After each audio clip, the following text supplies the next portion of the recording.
Oh, what that dying.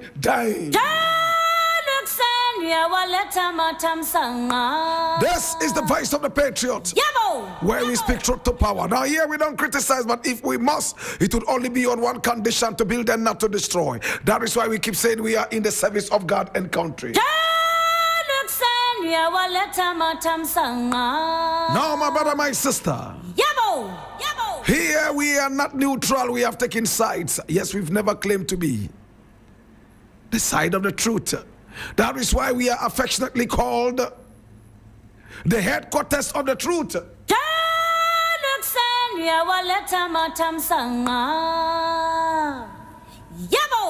This is the voice of the Patriot, and my name Blakk Rasta, Ghana's #1. And this is our daily editorial. Straight up. Today we have a number of things to look at, and I need you to come along.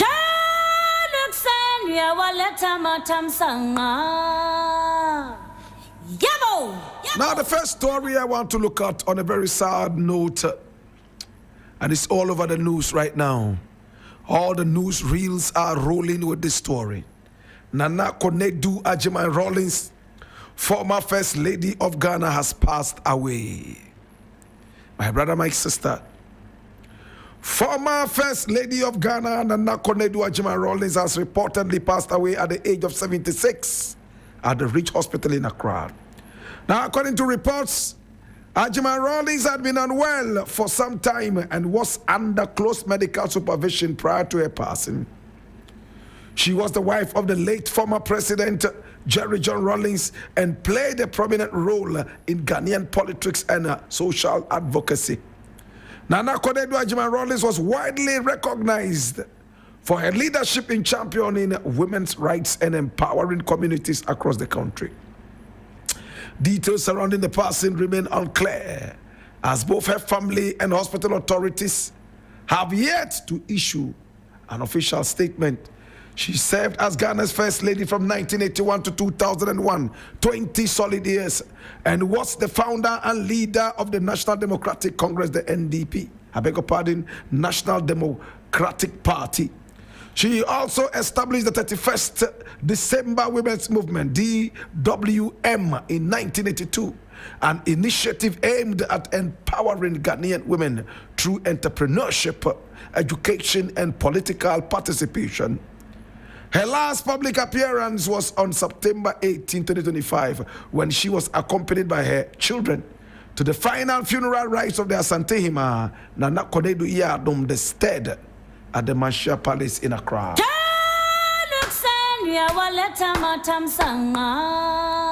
May her body, mind, and soul rest in perfect peace as we remember her today. She was a mother, yes. And during the revolution, we all remember how she stood tall and remained behind her husband, despite all those tumultuous moments of the husband being locked up in cells during the days of the revolution, coup upon coup, the threats of death through gunshots and all that, my brother, my sister. She remained stalwart in the fight. Everybody remembers Nana Konadu Agyeman Rawlings as a woman who stood very firm for women as well. She loved women, and she wanted to see women rise to the top. While her husband was running the nation, she was running the women. My brother, my sister, she supported children's programs, women's programs on both TV and radio. She did a lot to be able to see Ghanaian women rise to the top. Today she's gone at the age of 76. Just a few years after her husband went away home. She didn't look like she was sick. At 76, she looked too good for her age. But my brother, my sister, after the death of her husband, she probably became very lonely. Her children so busy as well. The last one just got married and probably also moved out to go and live with the wife. My brother, my sister, Nana Konadu Agyeman Rawlings is gone at the age of 76. She was pronounced dead, my brother, my sister, at the Rich Hospital where she had been on admission for some time. Nana Konadu Ajiman Rawlings is gone. It is a journey all of us will embark on, soon or late. My brother, my sister, it's a journey everybody must prepare for. Today, people are going to be talking about her. For days to come, people will talk about her. Whatever her contributions were, her actions and inactions would most come to bear. What kind of story are you writing for yourself? The day that you are pronounced dead, what would people say about you? It's time to decide. What would you want people to say about you? Start embarking on that journey now. Now, you might say that you are dead, you don't mind, but you've left behind children. They are those who are going to suffer the pang of your inactions and actions when you are gone. If you don't have children, you will certainly have relatives. Everybody has relatives, right? Everybody has relatives. Yes, everybody has a family. My brother, my sister, if you want to write a certain story, time now to write that story. Nana Konadu Ajiman Rawlings is gone. The very strong woman that everybody saw her to be. Very strong. She stood by one of Ghana's strongest men militarily. And she saw all the threats to life when she stood by her husband. Today, Nana Konadu Ajiman Rawlings is gone. And many are going to shed tears. Only a few people are going to be jubilating over this. Because everybody has enemies. Standing in my little corner, I admire her so much for whatever she did for herself and for Ghana. Not many women would be able to stand by their husbands when their lives are hanging on a small thread of life. My brother, my sister, the gunshot fires, the threats of coups, and even jail sentences and even more. My brother, my sister, the court martials. Nana Konadu Ajiman Rawlings has gone down in history as one of the greatest women in contemporary times to have lived and walked our country. May her body, mind, and soul rest in perfect peace as we prepare to put her to bed.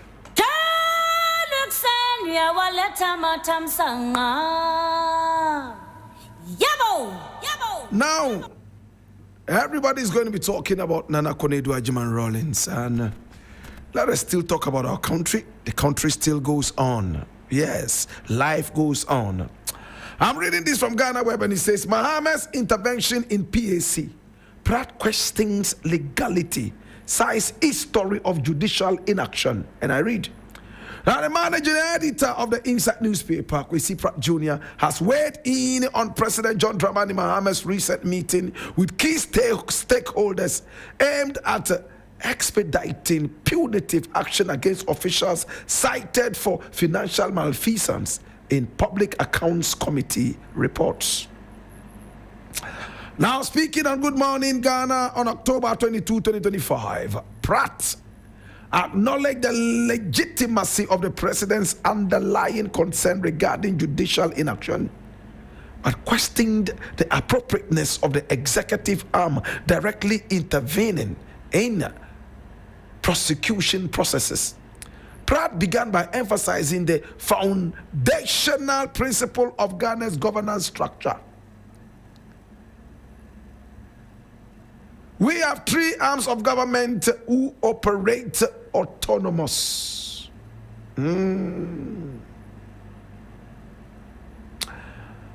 Clearly implies that the executive ought not to interfere in the work of the legislature and also the judiciary. This is the principle, and vice versa. It's clear. However, he considered that the president's frustration is legitimate and widely shared. Now, the president has a legitimate concern. Many people have had that concern. I've had conversations with Albert Kandapa when he used to serve as chairperson of the Parliamentary Public Accounts Committee, who had the same concern that the president has, he said. Pride cited a long-standing failure of the judicial system to act on findings from the Auditor General's report. He recalled that the Constitution likely prescribed the establishment of public tribunal to deal with these specific financial matters, which would have included non-lawyers. He noted that this tribunal has never been established since 1992.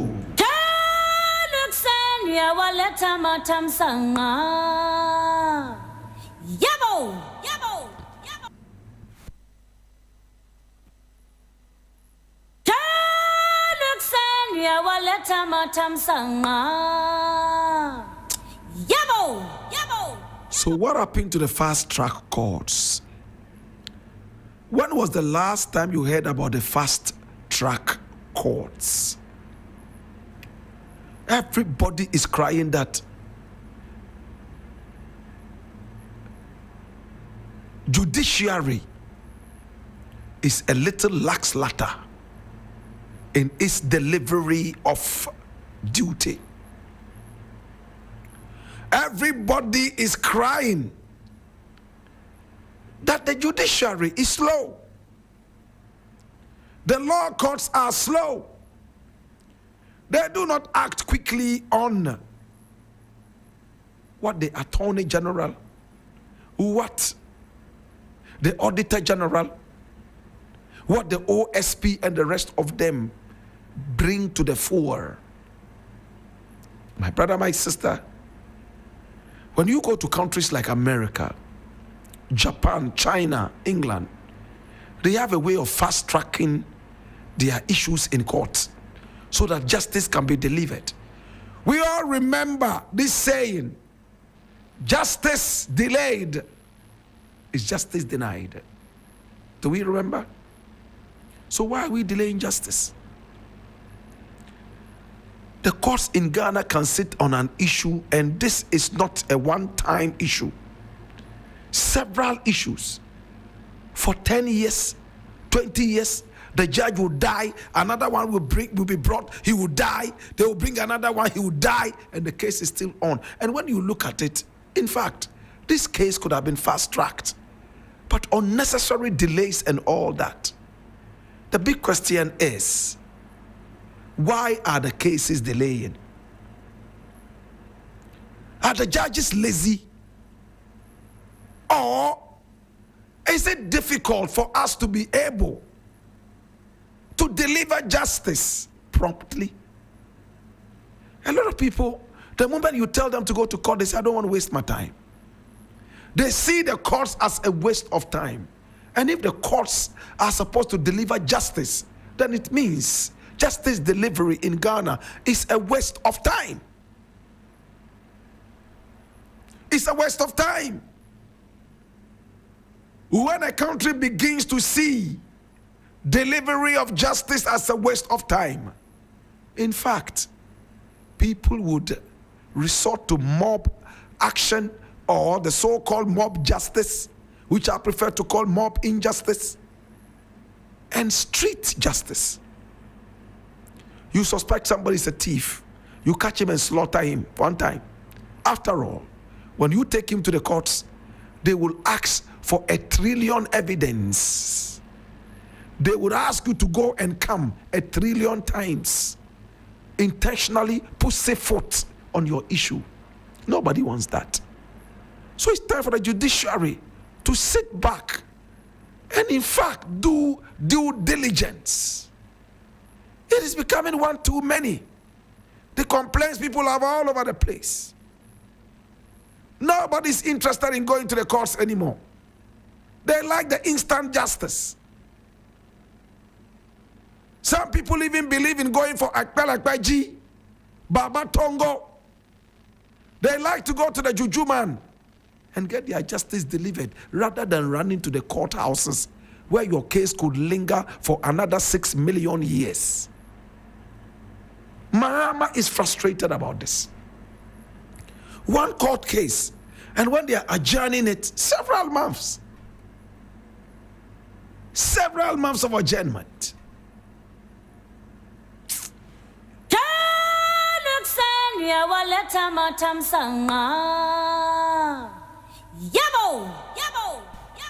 Now the next thing I want to look at is also very interesting. And I'm reading this from Ghana Web. It's very interesting. My brother, my sister, and I need you to come along. It says, I will be happy to see Akufo-Addo in court. And this is Elikem Kotoko, fuming over National Cathedral saga. I read. Deputy Chief Executive Officer of the Forestry Commission, Elikem Kotoko, says he would be glad to see former President Nana Addo Dankwa Akufo-Addo hauled to court to answer for alleged financial irregularities surrounding the construction of the National Cathedral, which he describes as an organized crime unit set up to siphon or launder state funds. Now, speaking on Joy News' AM show on Thursday, October 22, Elikem Kotoko said he would be delighted to see the former president face justice for what he described as an organized scheme disguised as a religious project. Let me be frank with you. If wishes were horses, I would be happy to see even former President Nana Addo Dankwa Akufo-Addo being hauled to court to answer for that holy dag, which seems to be an organized crime unit that he set up to siphon and launder state funds. He fumed.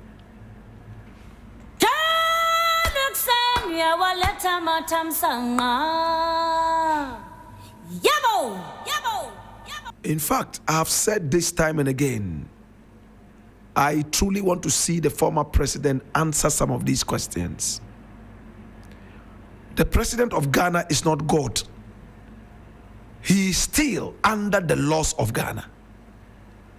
If I can be taken to court for something, why can't the president be taken to court for the same something? Corruption. So we see our leaders so corrupt. Nana Akufo-Addo in office was the most irresponsible president Ghana ever had. Stinking irresponsible. Look at what is happening. Former Buffer stock boss. See how much he allegedly stole. All under Nana Akufo-Addo. Cecilia Dapa, what happened to all the money under her bed? Any troubles, any issues? Kwabna Edubu Ahini, Rashida Nasamu, Mildred Donko, Angela Ejay, all these people, are they ever going to face justice? Would we have justice delivered? My brother, my sister, it's sad.